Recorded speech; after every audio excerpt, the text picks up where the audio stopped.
Hello friends, मैं हूं बैज और आप देख रहे हैं भिवंडी टाइम्स। इस वक्त मैं मौजूद हूं प्रांत ऑफिस के पास। आप सभी लोगों को पता होगा कि एक जो घटना घटी कोलकाता में कि एक मेडिकल स्टूडेंट्स के साथ उनके साथ बहुत ही दुष्कर्म किया गया और उसके बाद उनकी जान ले ली गई। उसके चलते आज भिवंडी में आईएमए भिवंडी की तरफ से आज यहाँ पर प्रोटेस्ट हो रहा है और सारे भिवंडी के डॉक्टर्स ने मिलकर आज प्रोटेस्ट किया है और 24 घंटे के लिए भिवंडी के सभी क्लिनिक और हॉस्पिटल को बंद करने की कोशिश की है। और साथ ही यहाँ पर वो प्रोटेस्ट करते हुए प्रांत ऑफिस आए और यहाँ पर उन्होंने प्रांत ऑफिस को एक मेमोरेंडम दिया।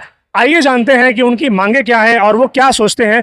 एक चीज़ ये देखने में आती है कि इस तरह के इंसिडेंट पहले भी हो चुके हैं और कई सारे प्रोटेस्ट भी पहले हो चुके हैं, मगर उसका रिजल्ट नज़र नहीं आता।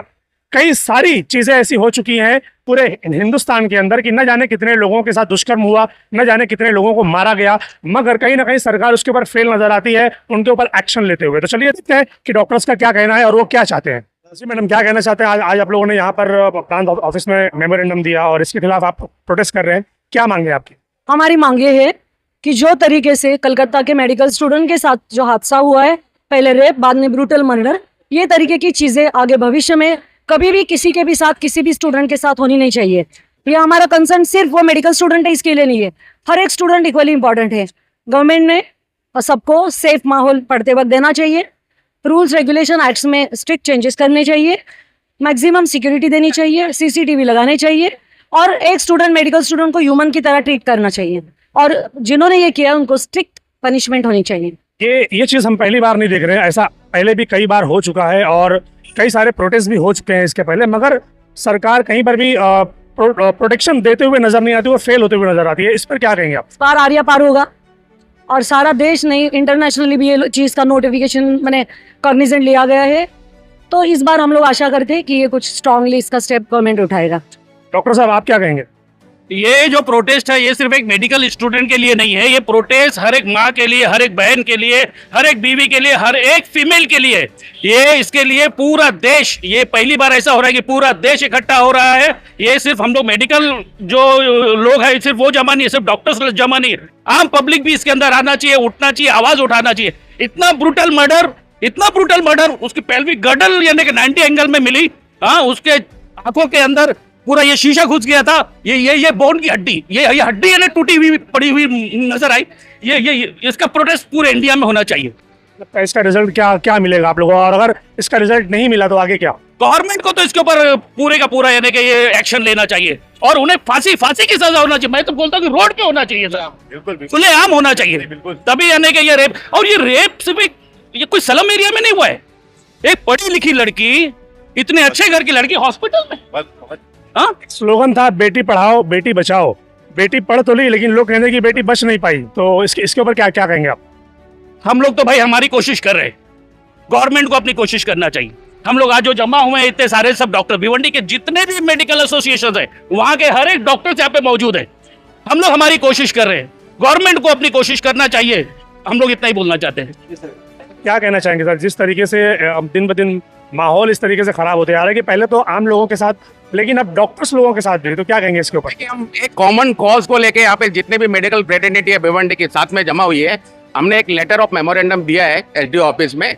हमारा जो पर्पज है रैली का कि एक अवेयरनेस है, और जो ये 9 अगस्त को जो हादसा हुआ, इतना खराब हादसा हुआ है, समाज को भी इसकी प्रतिक्रिया करनी चाहिए। एज ए ऑर्गेनाइजेशन हम हमारा तो काम कर रहे हैं, लेकिन समाज को भी इक्वली रिएक्ट करके इसके लिए गवर्नमेंट के ऊपर प्रेशर डालकर कुछ नए rules regulation, safety, securities at the medical college, at any work place, not only medical college, हर जो एजुकेशन इंस्टीट्यूशन है, वर्क प्लेस है, वहाँ पे सेफ्टी, बेसिक सेफ्टी और सिक्योरिटी का होना बहुत जरूरी है, ताकि हर लड़की, यंग लड़की जो अपने फैमिली को संभालती है वो सिक्योर फील करे, कंफर्टेबली, मेंटली, फिजिकली काम कर सके अच्छी तरह।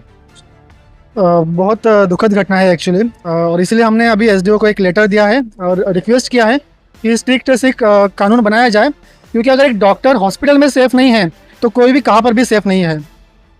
हम सभी लोगों से एक्चुअली एक मेंटालिटी भी है, कहीं ना कहीं हमको भी सुधारना चाहिए, और हमें एक स्ट्रिक्ट लॉ की ज़रूरत है, तभी हम लोग सुधरेंगे। आप लोगों ने 24 आवर्स के लिए जो है तो हॉस्पिटल सारे और क्लिनिक बंद करने की बात की। अगर ये नहीं होता है, आप लोगों को जस्टिस नहीं मिलता, तो फिर आगे क्या? नहीं, हम लोग होपफुल है, हमको सक्सेस मिलेगा, कुछ ना कुछ तो फ़र्क पड़ेगा। अभी अवेयरनेस क्रिएट हो रहा है और इसमें ये आईएमए ने सबको बुलाया था और एक आवाज़ पे सभी लोग इकट्ठा हुए और मुझे लगता है आगे जाके सिर्फ डॉक्टर्स नहीं सभी एजुकेशनल इंस्टीट्यूशंस जमा होंगे और इससे बड़ा आंदोलन होगा। एक लेडी है, क्या कहना चाहेंगे?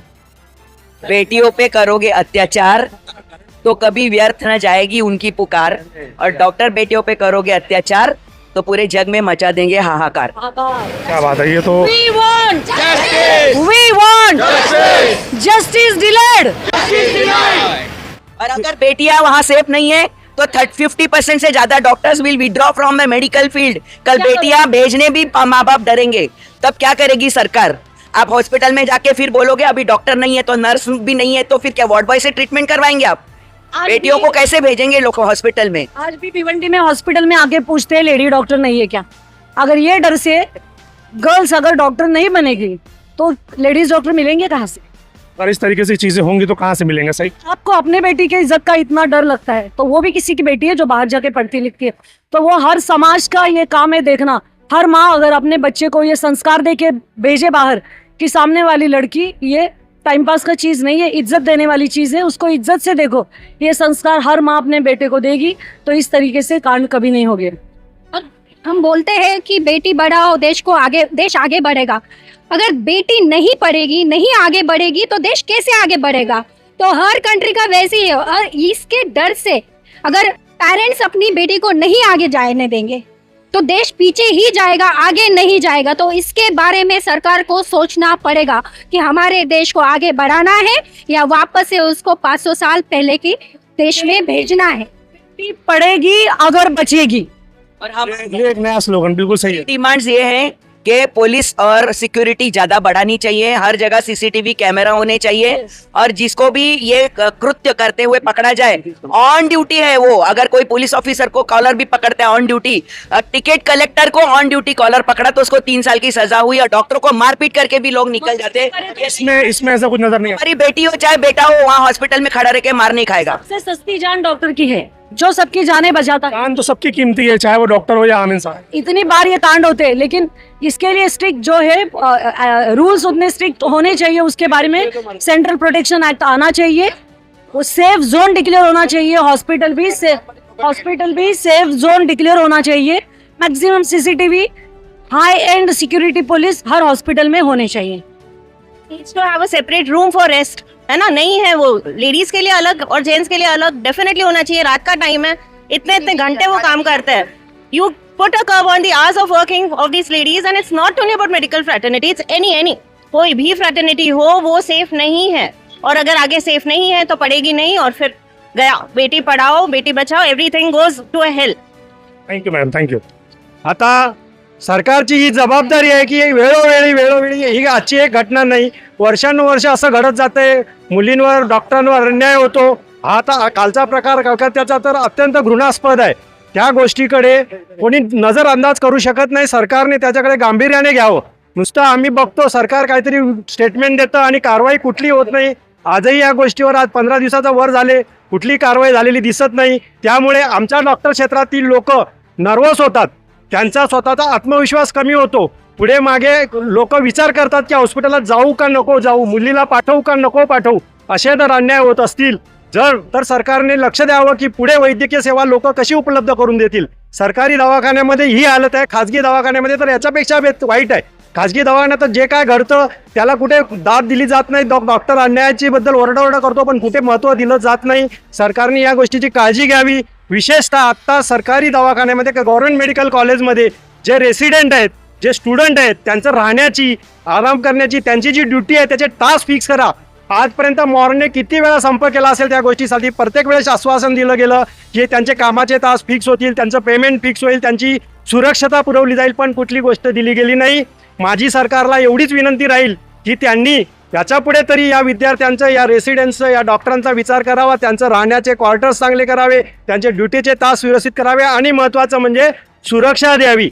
सुरक्षा देण्याचं नुसते कागदावर आणू नका, प्रत्यक्ष त्याचं इम्प्लीमेंटेशन व्हावं, ही माझी सरकारला कळकळीची विनंती आहे। धन्यवाद। जो कलकत्ता में हुआ बहुत दुखदायक हुआ, और इसके लिए सरकार को पूरी तरह से उनको कदम उठाना चाहिए। और डॉक्टर्स को जो है ना, एक नर्स के लिए रेस्ट रूम रहता है, हर कर्मचारी सिपाही को सबको रेस्ट रूम रहता है, लेकिन डॉक्टर लोगों को रेस्ट रूम नहीं रहता। और डॉक्टर लोगों को 36 घंटा 48 घंटा ड्यूटी नहीं देना चाहिए, ये किसी को देते नहीं। और ये लोगों को देने की वजह से उनको रेस्ट रूम नहीं था, वो लेडी को उसको सेमिनार हॉल में सोना पड़ा। सेमिनार हॉल में जो हुआ ये गाड़ी ये हुआ, इसके लिए अगर डॉक्टर्स को प्रॉपर रेस्ट रूम रहता, लेडीज़ को अलग जेंट्स अलग, तो आज ये फायदा नहीं होता था। हाँ, इसके अलावा हमको हर कदम कदम पे सीसीटीवी रखना चाहिए, पुलिस प्रोटेक्शन देना चाहिए और एक्स्ट्रा ड्यूटीज दे के 48 घंटा उधर रख के उनके साथ इतना अन्याय होना नहीं चाहिए। और सरकार को ये कदम उठाना चाहिए कि हर तरह का प्रोटेक्शन देवे उनको। Thank you. डॉक्टर्स और जितने भी डॉक्टर यहाँ पर जमा हुए हैं, डॉक्टरों को ड्यूटी करने के लिए गवर्नमेंट कॉलेज में कंपलसरी बोला जाता है पहले साल में।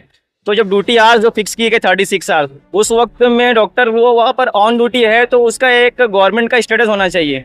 जैसे पुलिस को अगर ड्यूटी के टाइम पे पकड़ा जाता है, मारा जाता है तो कुछ भी उसके लिए एक रूल है, डॉक्टरों के लिए कोई रूल नहीं है। फिर उनकी जगह नहीं है बैठने के लिए, लेटने के लिए। 36 घंटा कोई कैसे ड्यूटी करेगा कंटिन्यू? जब वो कंटिन्यू ड्यूटी कर रहा होगा तो उसको नींद भी आएगी, कहीं लेटना होगा कहीं बैठना होगा, उसके लिए जगह फिक्स नहीं है। तो ऐसी हालत में हम लोग क्या कर सकते हैं? हमारी बच्चियां जो वहाँ पर जाती है वो अनसेफ रहती हैं। जो हॉस्पिटल है, यहाँ पर पूरे बॉम्बे में जितने हॉस्पिटल है, सर ये देखा जाता है कि हॉस्पिटल में तो कैमरेज होते हैं, तो क्या वहाँ पर ये चीज़ें नहीं थी? वहाँ पर ये चीज़ें नहीं थी और रहती नहीं, हर जगह अवेलेबल नहीं रहती। गवर्नमेंट का आपको पता ही है, थोड़ा बहुत तो कहीं ना कहीं मिस मैनेजमेंट होता ही है। बट ये चीज़ तो सबसे बड़ी हम लोग को तकलीफ दे रही है कि बच्चियों को 36 आवर कंटिन्यू ड्यूटी करना, ये कहाँ करना है? कि मांगे क्या है भैया? आप लोग यहाँ पर आए, लेटर दिया आपने, तो क्या कहा उनसे? सबसे बड़ी मांग यही है कि उसको पकड़ा जाए और उसको जो भी जिसने भी ये किया उसको सख्त से सख्त सजा दी जाए और ये पर कानून बनाया जाए। दूसरी बात ये है कि ये ड्यूटी आवर्स जो है ना ये फिक्स किए जाएं और एक ह्यूमन बीइंग को समझते हुए, इंसान के जिस्म को, दिमाग को देखते हुए ये 36 घंटे वाली ड्यूटी का सबसे पहले काम खत्म किया जाए। Thank you very much. आप? मैं एक मेडिकल स्टूडेंट हूँ, सेकेंड ईयर MBBS। मतलब हम लोग का इंटर्नशिप में ऐसा है कि हमारे इतने घंटों तक काम करना पड़ता है, मतलब ह्यूमैनिटी की खिदमत करते हैं, इतने घंटों तक खिदमत करते हैं, फिर उसके बाद मिडनाइट में हमारे ही साथ ऐसा होता है। तो इसमें तो हमको खड़े होना चाहिए ना। It's not about only medicos, there should be participation of non medicos student and others people also. जब से ये इंसिडेंट हुआ है तब से हर घर में माता पिता और यहाँ तक कि हमारे घर में भी हर कोई कहने लगा है कि बाहर ऐसे जाओ, अब आपको ऐसे जाना है, ये हो रहा है, ऐसे कपड़े पहनो, मतलब ज़्यादा स्ट्रिक्ट हो, ज़्यादा हो। हाँ, और रात में नहीं जाना है बाहर। क्यों? अब घर के बॉयज को क्यों नहीं समझाया जा रहा है कि जिस तरह आप अपने सिस्टर, अपने माँ, अपने बहनों की इज्जत करते हैं, जिस नजर से उनको देखते हैं उसी नजर से हर गर्ल्स को देखे। ऐसा क्यों नहीं कहा जा रहा है? सिर्फ गर्ल्स को ही क्यों समझाया जा रहा है ये इंसिडेंट के बाद? तो बॉयज को भी समझाना चाहिए। और कुछ भी हो जाए ये लोग के ऊपर कोई फर्क नहीं पड़ता। हम कितनी भी रैली निकाले, कितने भी प्रोटेस्ट करें, कितने भी प्रोग्राम ऑर्गेनाइज कर ले, ये लोग के ऊपर कुछ फर्क ही नहीं जब पड़ता। तक सरकार जो है उन पर स्ट्रिक्ट एक्शन नहीं लेगी तब तक तो ऐसे ही। हमने भी देखा कई सारे प्रोटेस्ट इसके पहले हो चुके हैं और कई सारा ऐसा मामला हो चुका है, मगर एक्शन नहीं है उसके ऊपर। क्या कहेंगे इसके लिए?